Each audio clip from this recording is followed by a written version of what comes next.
Nei luoghi di lavoro abbiamo appunto la violenza psicologica che fondamentalmente è quella più sottile, quella legata al linguaggio, battute, frasi inopportune che le donne si trovano a dover subire. Forme di violenza che quotidianamente le donne incontrano anche sul luogo di lavoro e che possono costringerle, in alcuni casi, ad abbandonare la propria professione. E questi sono i casi in cui ad esempio una donna sia l'unica donna in un ambiente prettamente maschile, che si trova appunto a essere vittima di un linguaggio intriso di patriarcato, a magari non essere aiutata manualmente nel lavoro e quindi è costretta ad abbandonare magari appunto un posto di lavoro che a lei in realtà piace, che però di fatto non può più svolgere. Esistono poi forme di violenza economica. Ma anche violenze dovute al fatto che appunto con la conciliazione tempi di vita e tempi di lavoro siano sempre le donne per esempio ad avere i part-time involontari, e quindi riguarda anche le forme reddituali e la poca capacità che hanno le donne di essere indipendenti rispetto alla figura maschile. Casi in aumento, come dimostrano gli accessi allo sportello del centro ascolto mobbing e stalking della UIL, con un nuovo fenomeno emergente. Ci sono anche tanti maschietti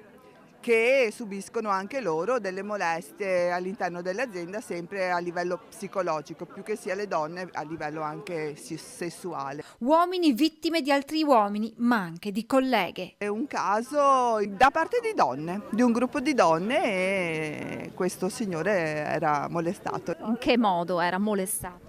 Gli apprezzamenti tipici dei maschietti nei confronti delle donne, questa volta le donne nei confronti del maschietto, che un po' tra frasi dette e non dette, insomma sì, questo mi è successo anche questo purtroppo.